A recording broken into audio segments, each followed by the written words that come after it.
Orang-orang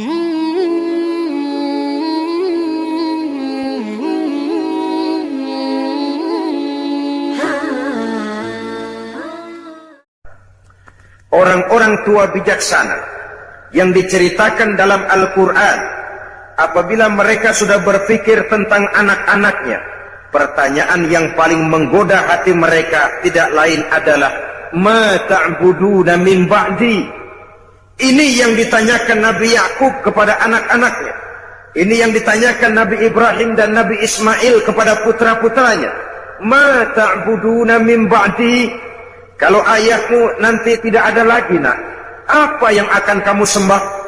Kalau bapakmu sekarang masih mau iktikaf di masjid, masih melaksanakan rukuk dan sujud, masih mendirikan sholat. Kalau orang tuamu sudah tidak ada lagi nanti, nak, ma ta'buduna min ba'di. Apa yang akan kamu sembah? Masih maukah kau iktikaf di masjid? Masih maukah kau rukuk dan sujud? Masihkah kau mendirikan sholat menyembah Allah? Ini pertanyaan yang menggoda orang-orang tua terdahulu. Kita orang tua di zaman sekarang, pertanyaan kita yang pertama kepada anak-anak kita bukan ma ta'buduna min ba'di. Yang kita tanya, ma ta'kuluna min ba'di. Kalau bapak lu nggak ada, nanti lu makan apa, tong? Perkara anak mau menyembah apa, itu nomor 18. Yang penting makan apa lu nanti. Oleh sebab itu selalu saya mengingatkan, kita boleh bersedih kalau anak tidak mengerti komputer. Kita boleh merasa rugi kalau anak tidak mengerti matematika. Kita boleh bersedih sebagai orang tua kalau anak buta bahasa Inggris misalnya. Tapi tahukah kita bahwa tidak ada satu kemalangan yang lebih malang selain daripada kalau kita mempunyai anak-anak yang jauh dari nilai-nilai iman. Alangkah hebatnya kalau anak-anak kita itu ahli komputer, imannya mantap. Ahli matematika, akidahnya kuat. Bahasa Inggrisnya fasih, keyakinannya teguh. Otaknya boleh Jerman, tapi hatinya tetap Mekah. Ada keseimbangan. Punya stabilitas temperatur batin, sehingga dengan demikian jiwanya tidak lentur dan luntur. Ia tidak kehilangan idealisme di tengah jalan. Beriman kepada Allah dengan sebenar-benarnya, meresap sampai ke tulang sumsum yang dibuktikan dengan amal perbuatan kita.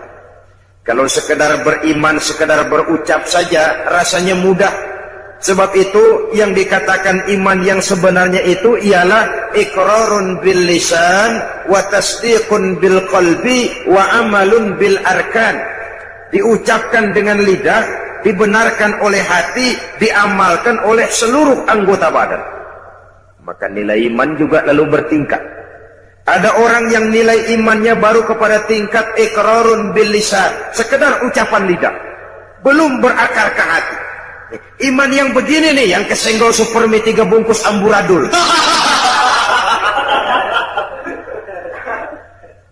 Imannya baru sekedar iqrarun bil lisan, sekedar ucapan lidah, belum berakar di hati. Mudah goyah seperti buih di lautan.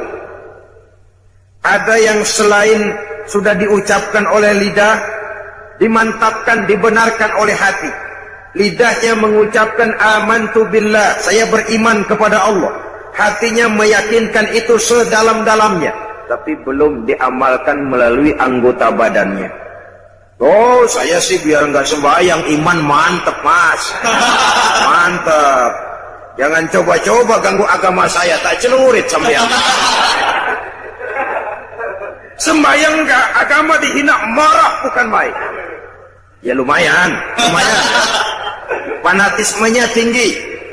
Saudara-saudara, nilai iman yang tertinggi itu setelah diucapkan oleh lidah, diamalkan oleh seluruh anggota, dibenarkan oleh hati, diamalkan oleh seluruh anggota badan. Nyawa taruhannya, iman tidak goyah. Nah, beriman kalau belum dapat hidayah itu sulit. Tapi menjaga iman setelah mendapat hidayah jauh lebih sulit. Tantangan semakin berat. Tapi mari pada kesempatan ini kita bercermin dari perjalanan hidup seorang wanita bernama Masitoh. Saudara kenal Mas Ito? Kenal? Di mana kenalannya? Dalam sejarah. Mas Ito ini wanita budiman yang teguh menjaga iman. Menurut riwayat, dia ini kan hidup dan tinggal di istana Fir'aun menjadi penyisir rambut keluarga istana. Satu hari sedang menyisiri rambut, jatuh sisir itu. Mulutnya refleks berkata, "Ya Allah," sisir jatuh ke bawah. Kata-kata Allah ini didengar oleh intel Fir'aun. Dilaporkan kepada Fir'aun. "Lapor, bos." Kata Fir'aun, "Ada apa? Ada bahaya." "Bahaya apa?" "Ada orang menyebut-nyebut Allah. Ini kan bisa mengganggu stabilitas ketuhanan Tuhan ini. Kalau dibiarkan bahaya." "Oh, begitu?" "Iya." "Siapa manusianya?" "Mas Ito." "Mas Ito?" "Oh. Tangkap. Mas Ito, saya ada dengar-dengar kamu menyebut-nyebut Allah ya?" "Iya." "Emangnya kenapa?" "Siapa Allah itu Mas Ito?" "Allah itu Rabbi wa Rabbukum, Tuhan saya dan Tuhan-Tuhan juga." "Loh, jadi saya ini kau anggap apa Mas Ito?" "Tuhan adalah Tuhan dan Tuhan bukan Tuhan." "Mas Ito, gendeng sampean." Satu Mesir orang menyembah saya semua. Tiba-tiba kau menyatakan ada Tuhan lain selain saya. Keyakinanmu membahayakan posisi saya Mas Ito. Sudahlah, kamu jangan macam-macam. Kamu mau apa sih? Rumah? Kendaraan? Beras? Supermi? Beasiswa? Sudah, jangan bertuhankan Allah. Tuhanmu saya saja sudah. Tidak bisa Mas Ito. Tidak bisa Fir'aun, kata Mas Ito. Rabbi Allah, Tuhan saya tetap Allah. Kamu tetap dengan keyakinanmu seperti itu? Tetap. Dan kamu tahu resikonya? Apa? Kamu akan saya siksa Mas Ito. Silahkan. Kamu berani? Demi iman. Kamu memang gila Mas Ito. Fir'aun, Tuhan boleh beli jasad saya, tapi jangan mimpi bisa membeli jiwa saya. Tuhan boleh kuasai jasmani saya, tapi jangan mimpi bahwa Tuhan akan bisa menguasai akidah dan keyakinan saya. Nekat kamu Mas Ito ya. Apa boleh buat, On? Fir'aun, itu tuh manggilnya On. Tidak cuma sekedar saya siksa Mas Ito, kamu akan saya bunuh. Boleh? Kamu tidak takut mati? Sekarang saya mati, nanti juga saya mati Fir'aun. Dan bagaimanapun lebih baik mati berkalang tanah daripada hidup bercermin bangkai. Adalah lebih terhormat melarat karena mempertahankan iman daripada saya hidup mewah dengan menjual akidah. Biar nyawa berpisah dari badan, asal iman jangan berpisah dari hati. Terlalu mahal akidah ini kalau harus ditukar dengan kesenangan dunia yang tidak seberapa, On. Tidak cuma kamu Mas Ito, anak-anakmu akan saya bunuh. Boleh. Kamu tidak sayang dan cinta kepada anak-anakmu? Jangan tanya soal itu, Fir'aun. Saya ibu mereka yang melahirkan mereka dalam pilihan antara hidup dan mati. Saya besarkan mereka dengan untayan air mata, cucuran keringat, kadang genangan darah. Tidak ada ibu yang tidak cinta dan sayang kepada anaknya. Tapi ini akidah. Iman saya lebih mahal daripada kecintaan saya kepada anak-anak saya. Saya rela berpisah dengan mereka untuk iman. Tidak cuma anak-anakmu Mas Ito, suamimu akan saya bunuh. Silahkan. Muangkel Fir'aun, kemarahannya sampai kepada puncaknya. Dia panggil tentaranya, siapkan tungku yang besar, isi dengan air, rebus sampai mendidih. Dicari tungku yang besar, bapak moyangnya kuali. Lalu disiapkan kayu bakar, diisi tungku itu dengan air, direbus airin, Beberapa lama kemudian air bergolak, menggelegak, panas. Nah, Mas Ito, kamu lihat air sudah bergolak, menggelegak karena panas. Sudah. Kau dan anak-anakmu satu-satu akan saya masukkan ke air itu, biar kamu tahu bagaimana tidak enaknya mati. Sudah, Tuhanmu tidak sanggup menolong kamu. Coba kamu nyembah saya, aman. Kamu tidak akan saya rebus. Firaun, sudah jangan banyak omong. Kalau kamu mau laksanakan, laksanakan saja. Jangan mimpi saya akan berubah akidah. Rabbi Allah, nyawa taruhannya. Tuhan saya tetap Allah. Mulai. Anaknya dulu. Masih toh, lihat anakku yang pertama akan saya mulai.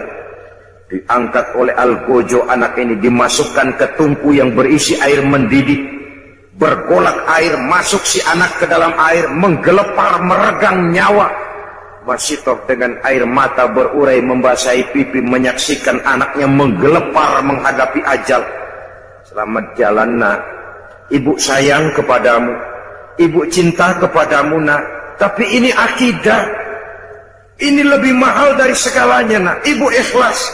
Mudah-mudahan nanti kita bisa berkumpul di akhirat di bawah naungan ridho Allah.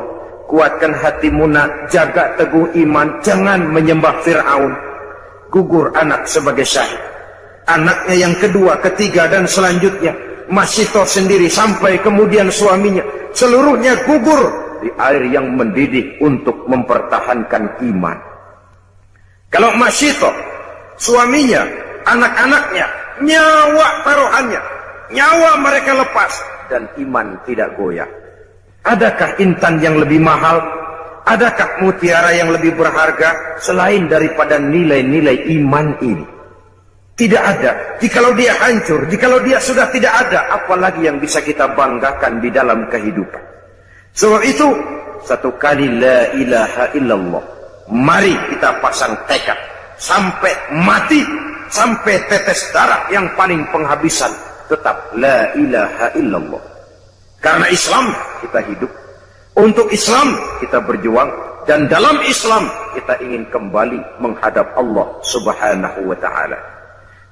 Saudara-saudara kaum muslimin rahimakumullah. Yang kedua, setelah beriman kepada Allah juga wa rasulih, yaitu beriman kepada Rasul Allah. Beriman kepada Rasul tidak hanya sekedar percaya bahwa Allah telah mengutus Nabi Adam alaihi salam, bahwa Allah telah mengutus Nabi Nuh, bahwa Allah telah mengutus Nabi Ibrahim.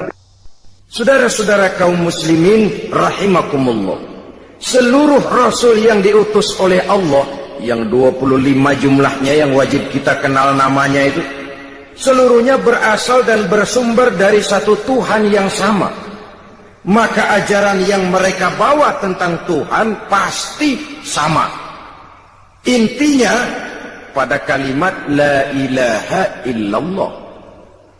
Nabi Nuh tentu beliau mengajarkan kepada umatnya la ilaha illallah, Nuh Rasulullah. Nabi Ibrahim tentu beliau mengajarkan kepada umatnya la ilaha illallah, Ibrahim Rasulullah. Nabi Musa tentu mengajarkan kepada umatnya la ilaha illallah, Musa Rasulullah. La ilaha illallahnya itu sama. Seluruh dari Rasul yang 25 sumbernya sama dari Allah. Maka ajaran mereka tentang Tuhan pasti sama. Jadi kalau ada Rasul yang mengajarkan bahwa ada Tuhan lain selain daripada Allah, jelas itu Rasul pabriknya lain. Udah kena assembling itu. Sepanjang sumbernya sama dari Allah Subhanahu wa ta'ala, ajarannya tentang Tuhan pasti sama. Tidak logik, tidak bisa diterima akal. Kalau Allah mengutus Nabi Nuh lalu bilang, Nuh ajarkan kepada umatmu aku Esa. Diutus lagi Nabi Ibrahim, Ibrahim sampaikan kepada umatmu aku dua. Diutus lagi Nabi Isa, Isa ajarkan kepada umatmu aku tiga. Ini Tuhan macam apa ini? Tuhan tidak konsekuen. Kepada seluruh Rasul yang diutus Allah, misinya sama, prinsipnya la ilaha illallah. Kenapa Allah memerlukan mengutus Rasul? Apa tidak bisa Allah berhadapan langsung saja dengan manusia? Bisa. Tapi keterbatasan manusia itulah yang tidak memungkinkan manusia untuk secara langsung berhadapan dengan kebesaran Allah subhanahu wa ta'ala. Maka dengan sifat rahmahnya Allah diutus para Rasul. Dari zaman ke zaman, prinsipnya membawa akidah dan syariat. Akidahnya sama, syariatnya yang berbeda, sesuai dengan situasi dan kondisi yang dihadapi oleh umat di mana Rasul diutus. Jadi tidak hanya cukup sekedar saya percaya bahwa Allah telah mengutus Nabi Nuh, Allah telah mengutus Musa, Ibrahim, Dawud, Sulaiman, Isa dan lain sebagainya, tapi mengikuti ajaran dan petunjuk Rasul yang diutus kepada kita. Sejak Nabi Muhammad sampai akhir zaman, petunjuk beliaulah yang berlaku. Jadi kalau kita hidup di zaman sekarang mengikuti syariat yang dibawa oleh Nabi Ibrahim, kedaluarsa, terlambat. Mengikuti syariat yang dibawa Nabi Sulaiman, terlambat. Syariat itu betul, tapi hanya berlaku di zaman Nabi Sulaiman. Syariat yang dibawa Nabi Musa benar, hanya berlaku di zaman Nabi Musa, Nabi Sulaiman dan selanjutnya. Sedangkan sejak diutusnya Nabi kita sampai ke akhir zaman, syariat beliaulah yang berlaku. Saudara-saudara kaum muslimin rahimakumullah. Jadi percaya kepada Allah tanpa mempercayai Rasulnya itu sama juga meragukan Allah. Karena itu tidak bisa dipisahkan satu dengan lainnya. Beriman kepada Allah, beriman kepada para Rasulnya.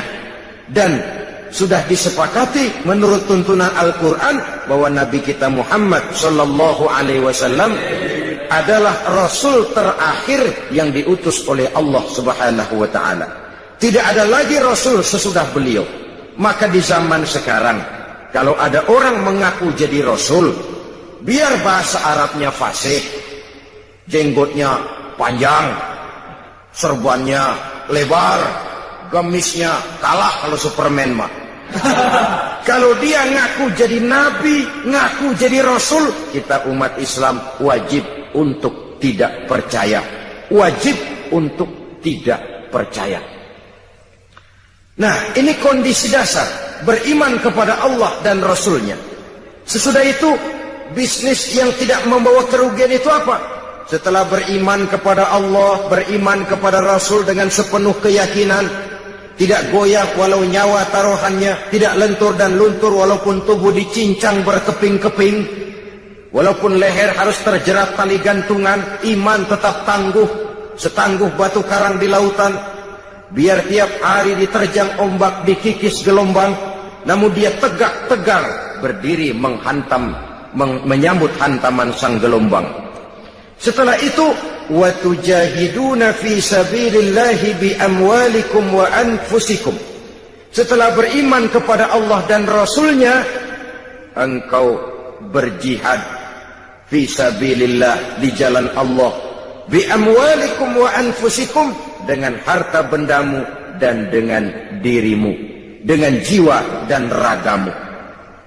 Saudara-saudara kaum muslimin rahimakumullah, iman dan jihad memang dua hal yang tidak bisa dipisahkan satu sama lain. Hanyalah jikalau kita beriman maka kita siap melaksanakan jihad. Jikalau kita akan turun berjihad harus dasarnya karena iman. Dan selama ini orang sering memberikan warna kelabu terhadap yang namanya jihad, sehingga timbul pengertian yang serem-serem. Dan ini memang tidak bisa disalahkan. Kaum orientalis, orang-orang asing yang mempelajari Islam dengan tujuan mencari kelemahan Islam, sering memberikan pengertian yang tidak benar kepada Islam. Dan ini sering ditelan oleh orang-orang yang mempelajari Islam melalui buku mereka. Umpamanya mereka menyebut Islam itu dengan Muhammadanism. Ini misalnya disponsori oleh Gibb dan kawan-kawan, profesor dari Harvard University, guru besar tentang Islam, tapi orang bukan Islam dia. Islam disebut Muhammadanism, ajaran Muhammad. Nah, sepintas sesungguhnya Fungsi Nabi Muhammad dalam Islam hanya sekedar penyampai. Ialah kalau ajaran Bung Karno disebut Soekarnoisme, ajaran Lenin disebut Leninisme, ajarannya Karl Marx disebut Marxisme. Tapi kalau Islam disebut dengan Muhammadanisme, akan timbul kesan seolah-olah Islam adalah produk Nabi Muhammad. Seolah-olah Islam adalah buatan, bikinan Nabi kita. Padahal tidak, Nabi cuma sekedar penyampai. Nah, termasuk jihad.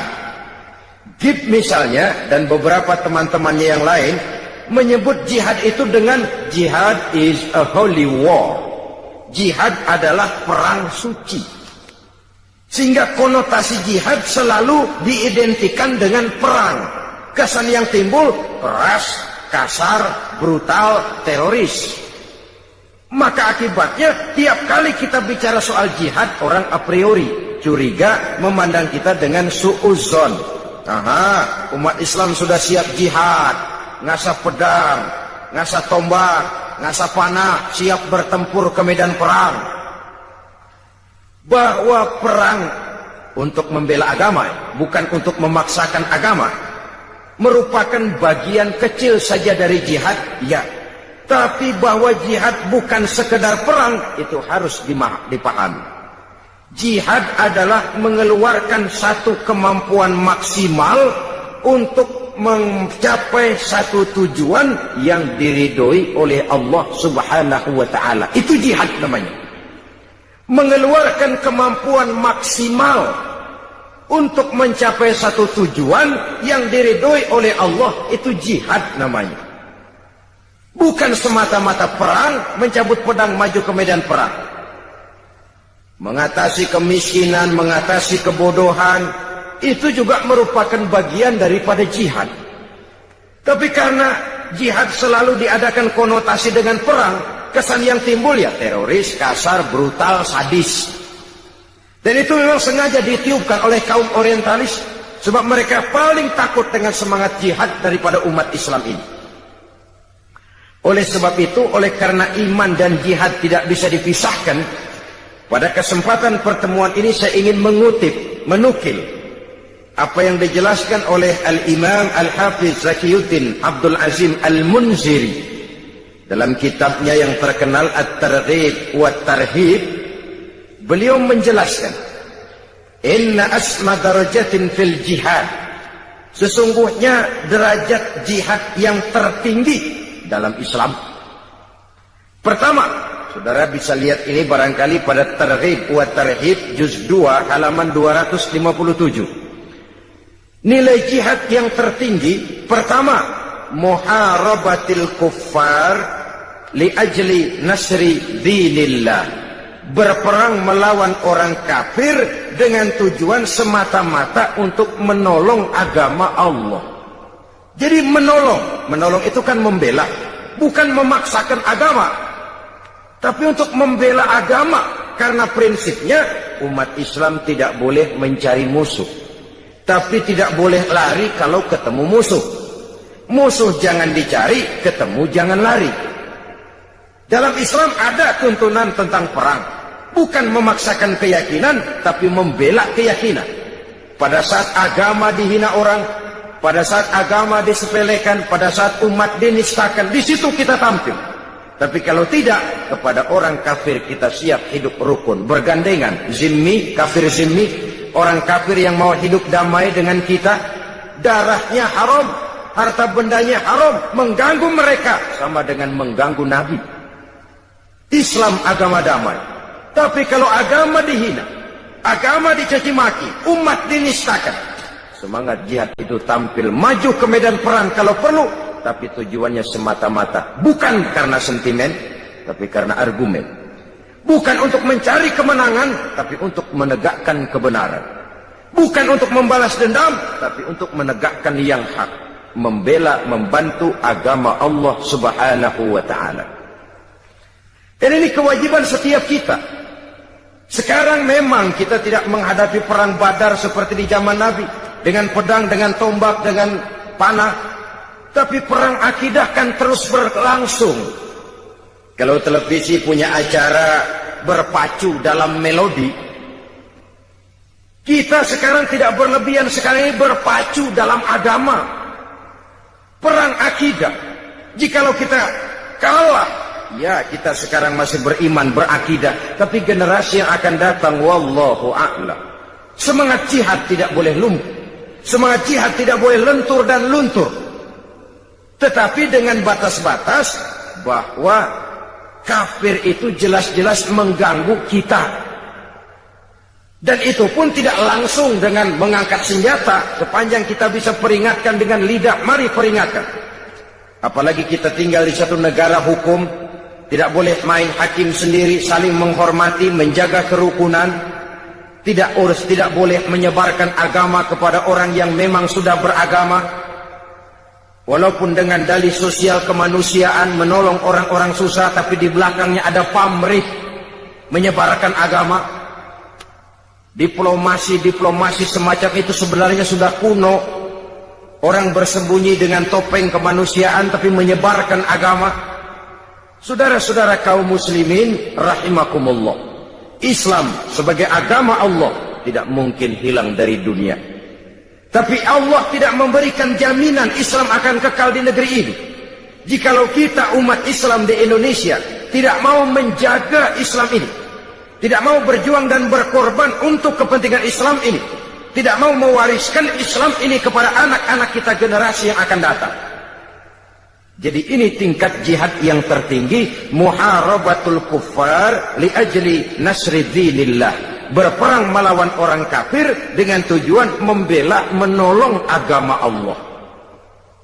Itu satu. Yang kedua, da'watun nasi ilal haq. Berdakwah kepada manusia, menyampaikan kebenaran, mengajak manusia kepada yang hak. Yang hak itu apa? Al-haqqu mir rabbika. Kebenaran itu datang dari Tuhanmu. Apa yang datang dari Allah itu? Islam. Berdakwah adalah jihad dengan kemampuan yang ada pada kita. Bisa berdakwah lewat ilmu, lewat konsep, lewat gagasan dan lain sebagainya. Da'watun nasi ilal haq, menyeru manusia, berdakwah kepada manusia, menyampaikan Islam, juga itu merupakan bagian dari jihad tertinggi kedua sesudah perang melawan orang kafir.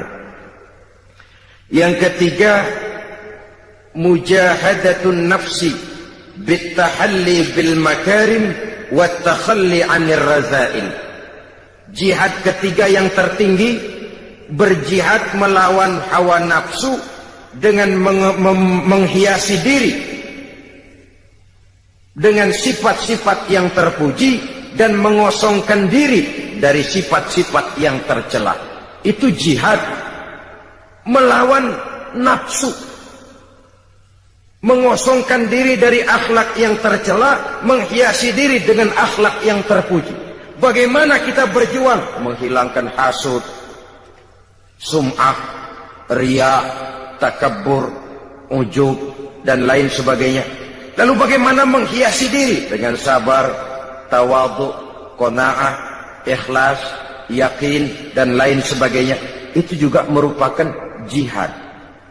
Sebab kalau tidak jihad yang jadi landasan dasarnya, sulit untuk melakukan hal semacam ini. Yang keempat, mujahadatus syaitan bidaf'i ma ya'ti bihi minas syubuhat. Berjihad menghadapi setan dengan menolak hal-hal syubhat yang dibawa oleh setan. Setan itu kalau dia tidak bisa membawa kita ke jalan zalim, kegelapan, dia bikin samar-samar jalanan. Dia bikin remeng-remeng. Gelap nih, udah jelas kita nggak mau menempuh. Minuman keras haram, itu mutlak. Ya, setan bikin remeng-remeng enggak? Kalau nggak teler mah kagak. Enggak katanya. Dibikinnya remeng-remeng. Itu menolak yang kayak begitu itu memerlukan jihad. Saudara hadirin, ma'asyiral muslimin yang berbahagia. Kalau tidak bisa diyakini kita dengan jalan kegelapan yang sesat, dibikinnya kita remeng-remeng, samar-samar, sehingga akhirnya sulit lagi untuk membedakan antara yang ma'ruf dan yang munkar. pada klimaksnya nanti oleh setan dibalik. Yang ma'ruf dia jadi munkar, yang munkar jadi ma'ruf. Terjadilah penjungkiran nilai. Itu yang keempat. Yang kelima, tarku majalisi su'i, meninggalkan majelis yang jahat, meninggalkan lingkungan pergaulan yang jahat. Kita tahu lingkungan sangat besar pengaruhnya dalam ikut membentuk kepribadian manusia. Sehingga kata Syauqi dalam sebaik syairnya, man asyaral asrafa asya musyarrafan wa mu'asyiral anzali ghairu musyarrafin. Awalam taral jildal hakira muqabbalan bisagri lamma sara jildal mushaf. Siapa yang berteman dengan orang mulia, dia akan ikut menjadi mulia. Tapi siapa berteman dengan orang hina, dia tidak akan ikut menjadi mulia. Tidakkah kau lihat, kata Syauqi, betapa kulit kambing yang hina dicium orang ketika berteman dengan Quran. Kulit kambing itu rendah, hina. Kalau dia sendirian gak ada yang mau cium kulit kambing. Tapi begitu dia disamak, jadi kantong Quran, orang pakai minyak wangi ke kulit kambing. Dibawa, diambil, dicium dulu, dijunjung tinggi. Kenapa? Kantong Quran. Kulit kambing berteman sama Quran, mujur, dihormati orang. Lantaran temannya Quran. Tapi begitu tuh kulit kambing berteman sama kayu, jadi beduk. Orang kemplang nul. Subuh gelap-gelap orang kemplangin udah. Itu kalau dipikir-pikir dikit banget tuh. Salam ini temen doang tuh kulit kambing. Yang temennya Quran dihormatin, yang temennya kayu lantaran beduk, orang gaplokin dulu. Jadi terutama adik-adik remaja, para pemuda, sebagai pemuda bergaul dengan siapa saja silakan bergaul, tapi harus punya filter. Namanya remaja tidak bergaul pun tidak baik. Ndelohom gelenggem di rumah, ngitungin kasok mulu. Bergaulah. Dengan bergaul nuansa pandangan wawasan terbuka. Dengan bergaul banyak yang kita serap dari pergaulan. Tapi harus punya filter. Meninggalkan lingkungan pergaulan yang jahat. Dia kenal penjahat boleh untuk terhindar dari kejahatannya. Tapi jangan lupa kadang-kadang getahnya ngikut. Saudara hadirin yang saya hormati, jadi dengan demikian lingkungan pergaulan ini sangat besar pengaruhnya dalam ikut membentuk kepribadian manusia. Oleh karena itu, tarku majalisi su'i, meninggalkan lingkungan yang jahat, itu jihad dan itu berat. Orang kalau ngadain kumpulan ngaji seret banget, kayak narik bambu dari ujung. Kita getok rumahnya, ngajinya duluan dah. Duluan, ntar saya nyusul belakangan. Ya tentu, masa nyusul duluan, tentu saja belakangan. Saudara-saudara, tapi kalau kita membentuk satu pub, satu klub yang tidak berorientasi kepada kehidupan beragama, itu gampang benar suburnya itu. Banyak peminatnya.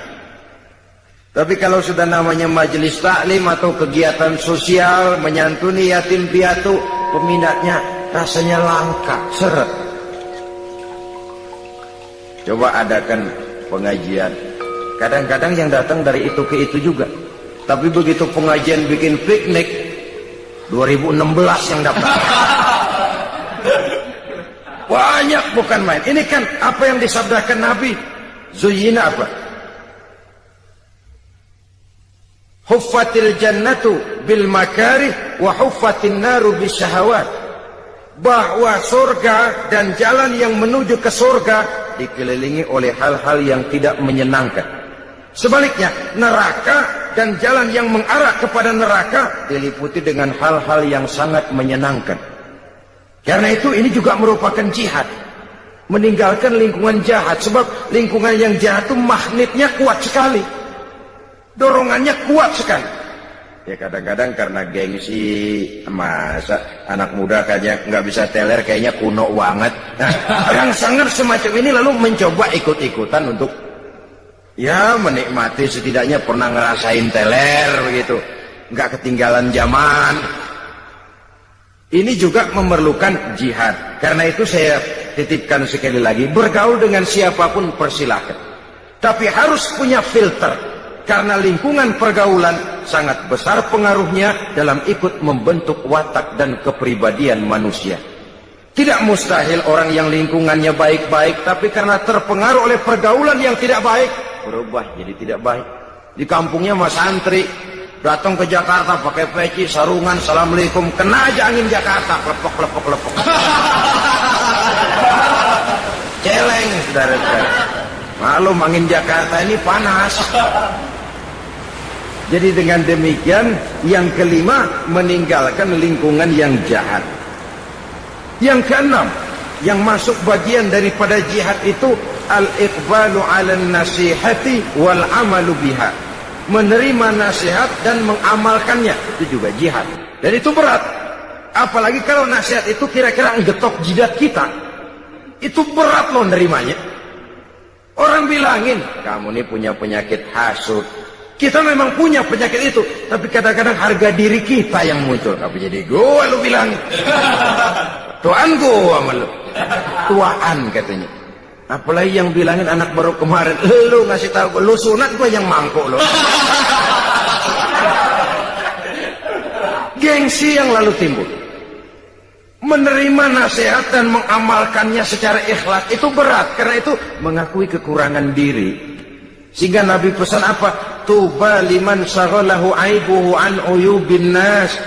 Beruntunglah orang yang kekurangan pada dirinya menyebabkan dia sudah cukup sibuk sehingga tidak sempat mencari-cari kekurangan orang lain. Si Ano katanya, Ano enggak tahu ya, saya sibuk mikirin aib diri saya, lalu bagaimana saya tahu aib orang lain? Kadang-kadang kita ini terbalik, sibuk mencari aib kekurangan orang lain sampai lupa kepada aib kita sendiri. Enggak ada aib orang, malah kita cari, kita korek-korek. Siapa aja kita hubungin, gue denger si Ano. Udah dah, nyambung dah, kalau udah Ano juga Ano. Saudara-saudara kaum muslimin rahimakumullah. Jadi dengan demikian nasihat ini bisa datang dari orang lain, bisa datang dari diri kita sendiri, bisa datang dari semua yang kita lihat dalam kehidupan. Semuanya kita terima, kita amalkan yang baiknya, kita saring yang tidak baiknya untuk tidak kita gunakan di dalam kehidupan.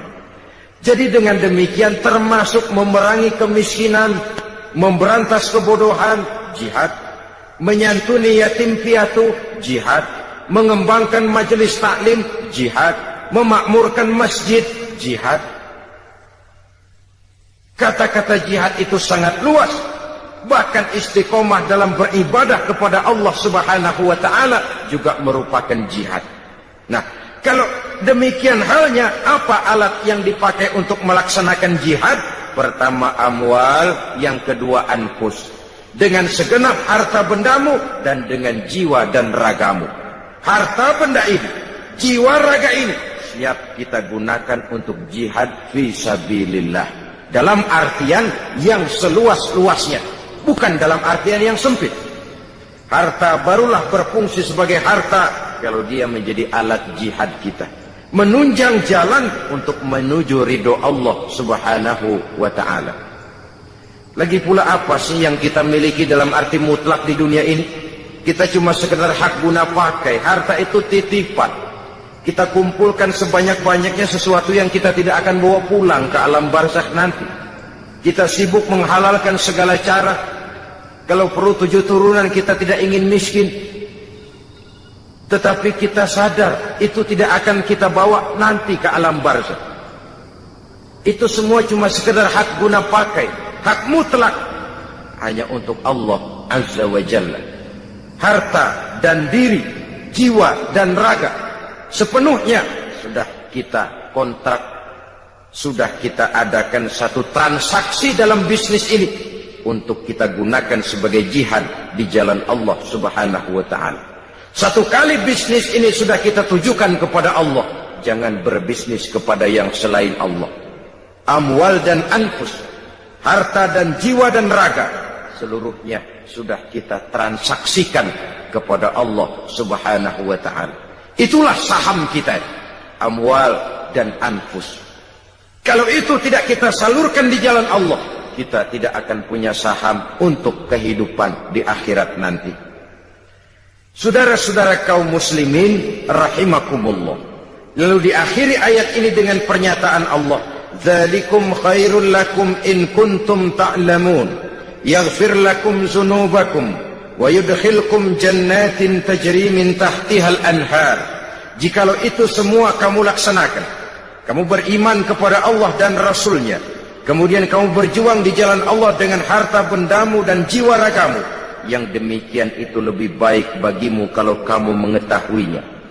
Kalau itu kamu laksanakan, yaghfir lakum dzunubakum, Allah akan mengampuni segala dosamu, wa yudkhilkum jannatin tajri min tahtihal anhar, dan dimasukkannya kamu ke dalam surga yang di bawahnya mengalir sungai-sungai. Di sini penilaian Allah kepada kita. Mungkin tahajud kita rada kurang, tapi nilai jihad kita diterima Allah. Yaghfir lakum dzunubakum. Allah Maha tahu, Maha luas ilmunya, menilai manusia dari berbagai segi perjuangannya. Semoga kita diberikan kekuatan oleh Allah Subhanahu wa taala untuk melaksanakan apa yang diajarkan dalam ayat ini. Terima kasih atas perhatian saudara. Mohon maaf atas segala kekurangan. Usikum wa nafsi bitaqwallah. Wassalamualaikum warahmatullahi wabarakatuh. Waalaikumsalam warahmatullahi wabarakatuh.